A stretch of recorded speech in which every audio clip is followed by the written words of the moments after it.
I'm just going to bust in on a conversation that one of my favourite people is having from the Energy Saving Trust, Ian Murdoch. Come with me.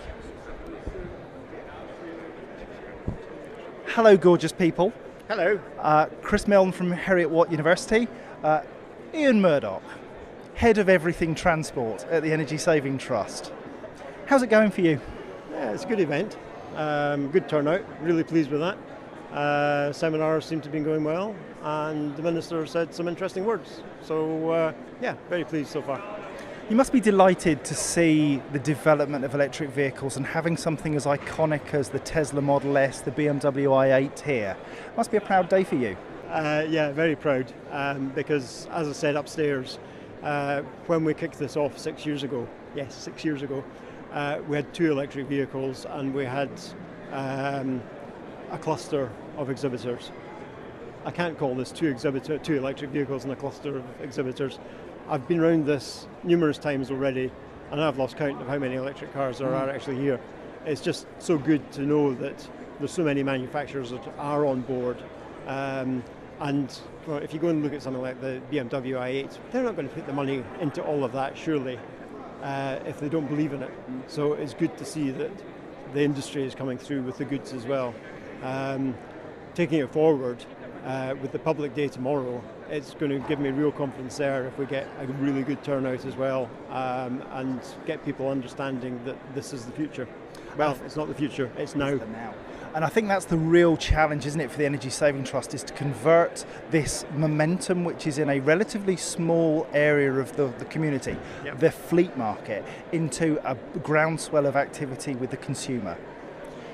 Very much so, yes. I find it quite intriguing that when we go and speak to folk and tell them about electric, there's still few people that are a bit sceptical, but actually once we get them behind the wheel of the vehicle, they change like that, and all of a sudden it's a case of, this is real.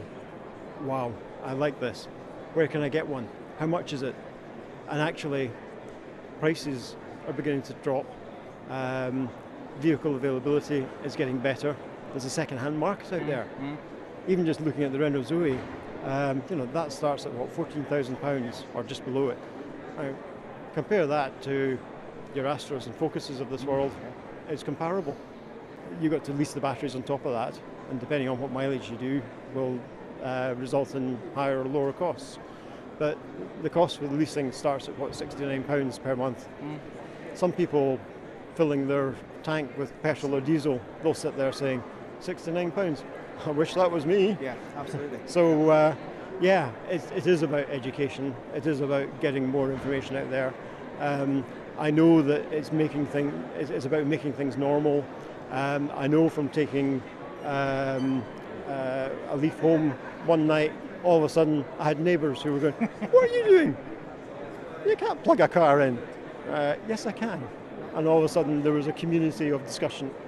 It'd be good to see more communities having that discussion, and I think it will happen. Ian, you mentioned education, and standing to your right is a member of the education establishment, Chris Milne from Heriot-Watt University.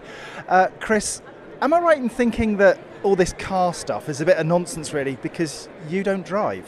I don't drive, no. I've sat in a lot of cars that I can't drive today, which is good fun. But I'm obviously passionate enough. If I don't drive the things I'm here, I see the merits in them. And I guess that's the thing with a lot of universities and higher educational institutions, is that they have that challenge, like local authorities and businesses, of convincing the decision makers that it's worth investing in this technology, that little bit extra money. And that's a hard job. That's got to be the thing, I think, for the future for me, is that you get decision makers here rather than just the fleet managers. I think that's a big challenge. So. And is it one you're winning, do you think? Is it something that the educational establishments are taking on board and using electric vehicles, trying to reduce their emissions and so on? There's some good examples out there. Edinburgh College have a good fleet of electric vehicles, which is going well. Edinburgh University use them as well. Heriot-Watt, we're certainly looking at it. We would like to kind of catch up with them. So I think, it is being won, but it's being won slowly.